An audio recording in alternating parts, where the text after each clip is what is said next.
Hi, this is Shana, also known as Shanalines Designs. This is a small technique video demonstrating modular joining, joining garter stitch to garter stitch using a slipped selvage. This is Duplex scarf pattern. This is the right side of the work, and this is the wrong side of the work. So you can see that the work is joined using a slipped selvage. I use this technique in a couple of different designs, so I figured it was about time to make a video. For the purpose of this video, I'll be using this little sample swatch. This has been knit starting from this copper side going to the navy side. If you're working on your duplex scarf, there is some shaping, but for the purpose of this video, I'll be using a rectangular swatch. So again, this was the cast on edge and this was the bind off edge of duplex. If you're working on duplex, take a look at the pattern for the diagram that explains how to orient things, or just watch right here. So I'm taking the bind off edge for the first side of duplex and I'm rotating it so that is the first side that I will be joining in my work. The next thing I'm going to do is cast on my required number of stitches for my joining piece and then begin to knit. I used a long tail cast on. For my sample swatch right here, I have 12 stitches cast on. So I'll just explain to you kind of the logic of what we're doing.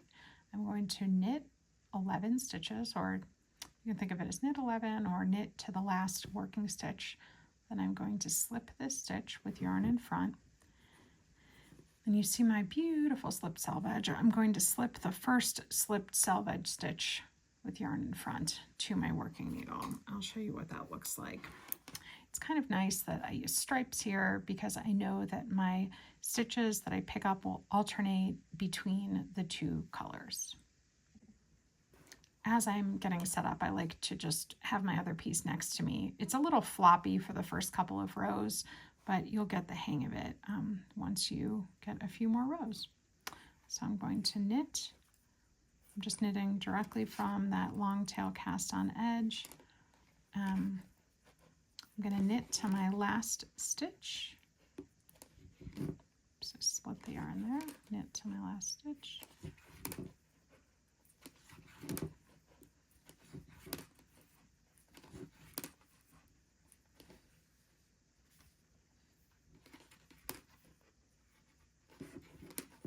Okay, now I'm going to move my yarn in front, slip this stitch purlwise, and then I'm going to slip both legs of this selvage stitch from wrong side to right side onto my needle. Now it looks a little, I know it looks funny here. I'm going to flip to the wrong side of my work and I'm going to knit two together, the slipped selvage and the working stitch. Then I'm going to knit the rest of the stitches until the last stitch and slip one with yarn in front. So what I've just done is I've scooped up the first of the slipped selvage stitches on the first side of my fabric. I've scooped it up at the end of the right side row and I've joined it at the start of the wrong side row. Now it does look a little funny right here because I just have one stitch attached. Remember, we picked up navy, so on this next one we will go ahead and we will be picking up that copper colored stitch. So I'm going to do the same thing for my right side row.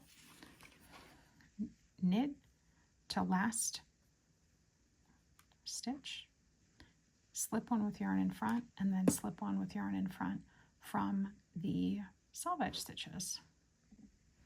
I skipped ahead just to the last stitch here. So I have one remaining green stitch. I'll move my yarn in front. I slip that with yarn in front, and then I slip that selvage stitch, both legs of that copper stitch from wrong side to right side, and then turn to the wrong side of the work. I will work my knit two together, which joins my two sides. And then I will keep knitting to the end of this row. Pay attention in your pattern if you're working duplex or if you're working a different pattern. There might be some shaping that happens. Well, there is some shaping that happens in duplex on the right side of the work, so you'll just want to pay attention to where that happens. So I've now connected 2 of my selvedge stitches. You can see my rectangle is forming right here as well, and I will continue to join until the whole thing is done. I've joined a couple more ridges right here. And so you can see it starts to take shape. The piece is connected, and I will continue to join this whole way up. If I'm ever not quite sure where I am, you can see I've joined 4 ridges so far. It's been a navy, a copper, a navy, a copper. I can